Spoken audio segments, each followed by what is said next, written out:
मुजफ्फरनगर के अधिकारियों की गाड़ियों से भी किसी दिन लाल नीली बत्ती और काली फिल्म उतरवानी पड़ेगी। यहाँ तक कि उनके चश्मे तक उतारने की कोशिश करेंगे।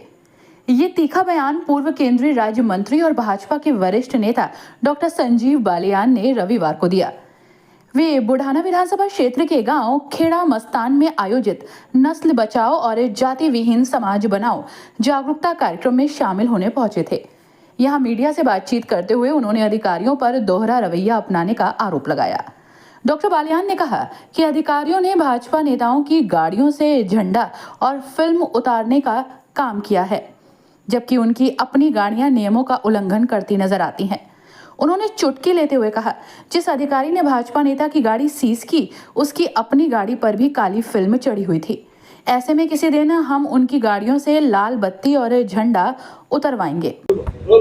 आज यहाँ पे आए, कार्यक्रम में आए, नशे मुक्त की संदेश दिया, क्या कहना चाहिए? देखिए, बहुत पहले से ही चंद्र मोहन जी का एक प्रयास रहा है मुजफ्फरनगर जनपद में विशेष रूप से कि युवा पीढ़ी नशे से दूर रहे, और साथ के साथ जाति विहीन समाज, जो ये बहुत प्रयास पिछले कुछ दिनों से हो रहे हैं। ये 2023 से प्रयास शुरू हुए थे कि समाज को, विशेष रूप से हिंदू समाज को जातियों में बांटना। उसके हमेशा से वो उसके बारे में एक जन जागरण मुहिम चलाते रहे हैं कि नशा मुक्ति और जाति विहीन समाज, उसी के उसमें आज यहाँ कार्यक्रम था। युवाओं को संदेश दिया है और बहुत से युवा जुड़ भी रहे हैं उनसे। आपके चुनाव में भी देखा गया है, 2024 में भी जातियों में भटके थे लोग, और अब 2017 के ऐसा भी आगे भी हुआ ऐसा? वो वही मुहिम से लगातार चल रही है दोस्त। उस समय भी गलत था, आज भी गलत था। हो सकता है उस समय जिन लोगों के लिए गलत ना हो, आज उनके लिए गलत हो गया होगा, लेकिन है तो वही स्थितियां। वो 2023 से शुरुआत हुई थी, वही बढ़ती जा रही है। उसे ही हमें रोकना है। उसी के लिए चंद्र मोहन जी ने कहा, और वही एक सबका फर्ज है, सभी राजनीतिक व्यक्तियों का भी, कि समाज को जातियों में न बंटने दें। अच्छा, एक चीज देखने को लग रही है मुजफ्फरनगर में, लगातार भाजपा नेताओं को, कार्यकर्ताओं को पुलिस परेशान कर रही, गाड़ी सीज कर रही, झंडे उतरवाने की बात करी, इसलिए क्या कहेंगे? हाँ, इनके भी झंडे ताड़ने पड़ेंगे किस दिन, अधिकारियों के भी। और क्या है, ये भी काली फिल्म में चले। जो अधिकारी गाड़ी रोक रहे थे, वो सुना काली फिल्म और वीआईपी लिख रहे, तो किसी ने एक मुहिम से चला के इनके भी गाड़ी के झंडे हम तार देंगे। हाँ, मैं वही तो कह रहा हूँ, अधिकारियों की लाल बत्ती तारेंगे एक दिन किस दिन भाई बैठ के। और क्या है, अभी भारतीय के युवा मोर्चे के महामंत्री की गाड़ी सीज कर दी, जबकि वो चालान कटाने तैयार था। हाँ, और जिसने सीज की वो खुद के ब्लैक के शिष्य, तो किस दिन उसके शिष्यों की फिल्म तारेंगे, उसकी भी आंखों का चश्मा जो उतारने का प्रयास करेंगे। एक और पोल पर कर्म चल रहा है मंत्री जी, जातीय संघर्ष में तनाव होता जा रहा है। जाति कहाँ से आ गई भाई? वो तो दो आदमियों का झगड़ा है, उन्हीं में रहने दो। आप लोग ये जाति की जो बात करें ना, शूटिंग इनकी बंद कर दो, ये बोलना बंद कर देंगे तो किले किले हैं भाई। ये तो किले किले हैं, दो व्यक्तियों का व्यक्तिगत विवाद है, दो जातियों का इससे कोई संबंध नहीं है। उन्हें अपने आप जो करना है करें। आप लोगों से भी अनुरोध है कि जो कोई इस तरह जाति की बात करे, आप भी उसे डिस्करेज करें तो बेहतर रहेगा। इस दौरान उन्होंने हिंद मजदूर किसान समिति द्वारा चलाए जा रहे नस्ल बचाओ जाति विहीन समाज बनाओ अभियान का समर्थन किया, युवाओं को इससे जुड़ने की अपील की। उन्होंने कहा कि ये प्रयास 2023 से लगातार चल रहा है और समाज में जातिगत जहर और नशे की समस्या को जड़ से खत्म करने के लिए बेहद जरूरी है।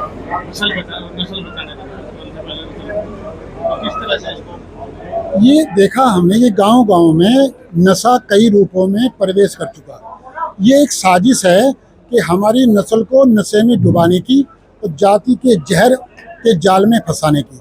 गांव में नशा कई रूपों में है, सूखा नशा, गीला नशा, खाने का नशा, सूंघने का नशा। ये साजिश लगती है हमको। इससे अपनी नस्ल को बचाना जरूरी है। जब तक हम अपनी नस्ल को नहीं बचाएंगे, फसल का क्या करेंगे हम? अगर नस्ल हमारी बर्बाद हो गई, नस्ल के बाद फसल है, इसलिए फसल के साथ साथ हम प्रथम स्थान पर नस्ल को रखें। जाति का जहर पैदा किया जा रहा है हमारी नस्ल के अंदर, हमें बर्बाद करने के लिए। इसी जागरूकता का आज यहाँ छोटा सा एक कार्यक्रम था, उसमें हम आए। हमारा जिस क्षेत्र में यहाँ है, यहाँ भी काफी नशा बढ़ चुका है, काफी बढ़ रहा है, और उसको लेकर किस तरह से मुहिम यहाँ पे? इस क्षेत्र में जिला मुजफ्फरनगर में कई हजार युवा हैं इस अभियान से जुड़े हुए, जो चाय तक नहीं पीते। चाय तक यहाँ पर हम क्या करते हैं, युवाओं को नशे से मुक्त करने के लिए एक तो क्रांतिकारियों से जोड़ते हैं, धर्म से जोड़ते हैं। एक प्रयोग है अध्यात्म का, वो थोड़ी सी पूजा उन्हें सिखाते हैं, सुमरन की, और एक उन्हें जो है देश कितना महत्वपूर्ण है हमारा, इससे जोड़ते हैं। जब हम क्रांतिकारियों से उनको जोड़ते हैं कि कैसी यातना बलिदान के बाद हमें आज़ादी मिली, सीना चौड़ा करके चलने की आज़ादी मिली, ये सब क्रांतिकारियों की बलिदान से है, तो युवा नशा छोड़ देता है। 1 लाख रुपए की मदद की है आपने टोल प्रकरण में, जो जातीय संघर्ष लगातार तनावपूर्ण होता जा रहा है, एक मैसेज भी दिया है आपने उसको लेकर यहाँ, इस तरह की मदद है, क्या मैसेज देने की कोशिश?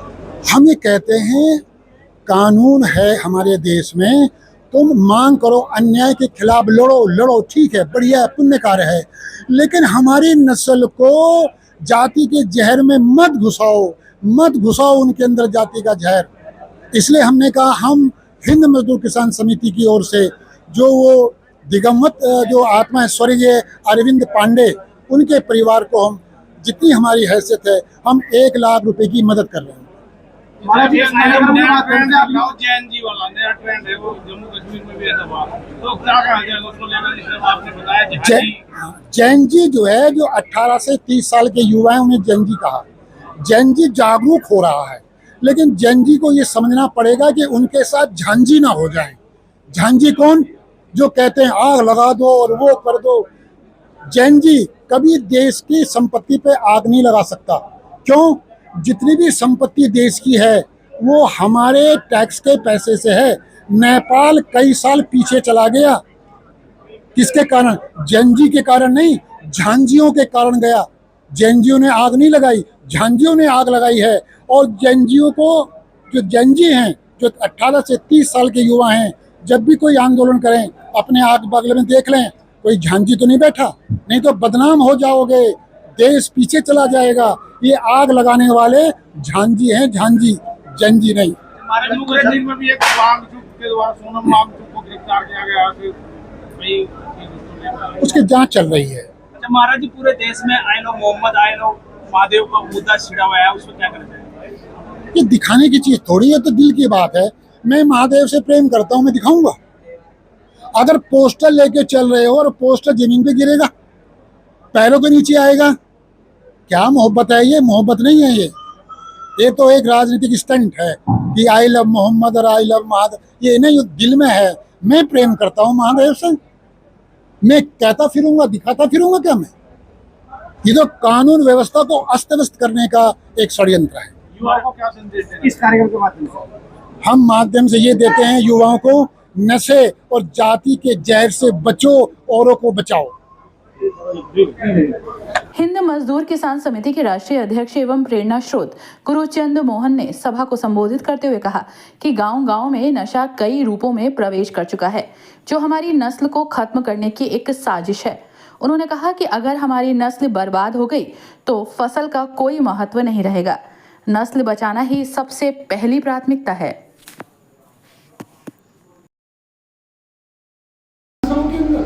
जाति का जहर इस तरह डालने का प्रयास किया जा रहा है।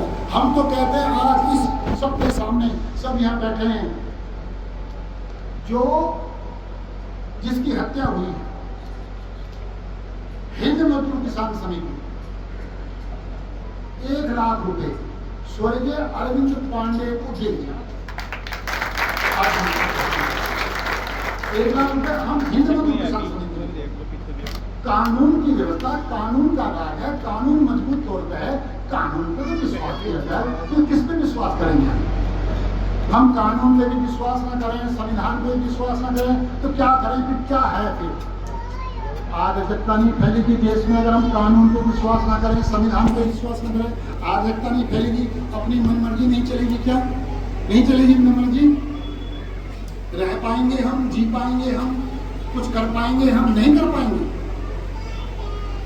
और फिर इस माध्यम से जहर पैदा करने की कोशिश, पहले उसकी मदद की जाए, ठीक है, कोई भी है, किसी पे भी अत्याचार हो रहा है, उसकी मदद की जाए, गरीब आदमी है। और तब हमें बताया, जो हमारे यहाँ हिंद मजदूर किसान समिति के प्रदेश अध्यक्ष हैं कुलदीप जी मलेरी, उन्होंने पूरी बात बताई कि ऐसा सा है, ऐसी घटना हुई। हमने कहा तो फिर सीधे मदद की जाए, जितनी हमारी हैसियत है, जितनी हमारी हैसियत है उतनी हम मदद करेंगे। इसलिए आज इस समय सबके सामने हम जल्दी ही जो हमारे हिंद मधु किसान समिति के राष्ट्रीय उपाध्यक्ष हैं ओम प्रकाश जी और जो प्रदेश अध्यक्ष हैं श्री कुलदीप गुलहेड़ी, ये सब उनके यहाँ जाके 1 लाख रुपए उनको देते हैं। लेकिन इसी तरह अपने नस्ल को ऐसे बहुत घटनाएं होंगी ऐसी जिसमें जहर पैदा करने का प्रयास किया जाएगा। हम जागरूक, हमारे में ही जहर क्यों पैदा किया जाता है? और भी है जो मजहब है वहाँ जाति का जहर पैदा क्यों नहीं किया जाता? वहाँ भी तो हैं चार गुजर ठाकुर दुनिया ब्राह्मण, वहाँ भी हैं, उनके अंदर क्यों नहीं किया जाता? वो सब एक, हमारे यहाँ जाति का जहर और एक बात मैं बता दूं, ऋषियों की संतान जब तक यहाँ बहुत संख्या में है तो यहाँ संविधान है, यहाँ कानून है, यहाँ सुख शांति है। ऋषियों की संतान अगर यहाँ अल्पसंख्यक हो गई, कमजोर हो गई, ना तो यहाँ संविधान बचेगा, ना कानून बचेगा, ना शांति होगी, ना अमन चैन होगा। पाकिस्तान देख लो, ऋषियों की संतान, ऋषियों की जो सोच है वो वहाँ कम हुई। हालत देखो, वहाँ कोई सुखी नहीं, कोई नहीं। बांग्लादेश देख लो। इसलिए हम लोगों को युवाओं को धर्म से जोड़ना, पाखंड से अलग करना,